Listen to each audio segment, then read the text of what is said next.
Ini bukan berarti kita nggak toleran, bukan berarti kita nggak menghargai agama biasa lain. nih, langganan. Tiap akhir tahun, bulan Desember, pasti ada pertanyaan. Boleh gak sih ngucapin selamat hari raya kepada agama lain? No. Misalnya ngucapin selamat Natal 25 Desember kepada umat Kristiani begitu. Karena mereka meyakini tanggal itu adalah lahirnya Yesus. Kan Yesus kan katanya Nabi Isa alaihi salam kalau di dalam Islam gitu. Nah ini kalau soal sejarahnya apakah betul Nabi Isa lahir tanggal 25 Desember itu ada di videoan yang satunya, ntar lihat sendiri ya. Nah sekarang kita bahas hukum mengucapkan selamat pada hari raya agama lain. Ini nggak usah ditanya ulang-ulang seperti setiap tahun, udah clear, udah jelas bahwa itu dilarang.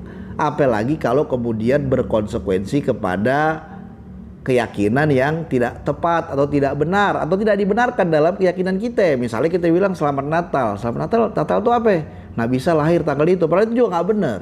Nggak boleh. Haram. Udah jelas. Udah nggak usah diperdebatkan sebenarnya. Karena apa? Rasulullah, para sahabat nggak pernah begitu.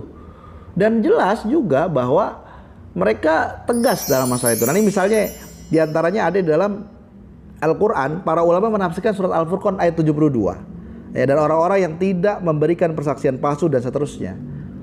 Itu coba cek dalam kitab tafsir.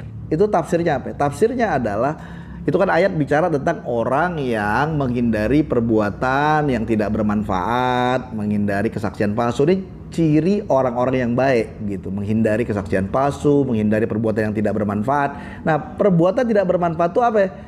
Mendengarkan atau mendatangi perayaan-perayaan hari raya orang di luar Islam. Nah bayangkan kalau cuman sekedar lewat gitu mendengarkan, melihatnya itu udah dilarang, dianggap tidak bermanfaat, tidak berfaedah. Apalagi kemudian turut dalam acaranya misalnya, atau mengucapkan selamat. Para ulama jelas sudah menjelaskan haram, udah nggak usah didebatin lagi, clear. Ya, dalil-dalilnya banyak. Nah, ini bukan berarti kita nggak toleran, bukan berarti kita nggak menghargai agama lain. Kita terbuka aja sama kawan-kawan kita yang beragama Nasrani, bilang, ya kita ini nggak boleh di dalam agama kita mengucapkan selamat hari raya kepada mereka. Bilang aja begitu jujur. Tapi ini bukan berarti kita kurang ajar, bukan berarti kita ini nggak toleran, bukan berarti kita ini ekstrim dan lain-lain. Bukan, emang ini aturan agama, sama aja. Misalnya mereka makan babi, kita kan nggak makan. Terus kalau mereka lagi makan ada babinya, kita bilang maaf kita nggak makan, kan bisa. Dan itu biasa aja kan, kita bilang oh maaf saya nggak boleh makan babi. Dan mereka oh iya mereka bisa memahami, ya sama aja bilang oh maaf saya nggak bisa mengucapkan selamat karena dalam agama saya dilarang. Kalau mereka mengucapkan kita misalkan nanti selamat lebaran, itu kalau emang di agama mereka boleh urusan dia.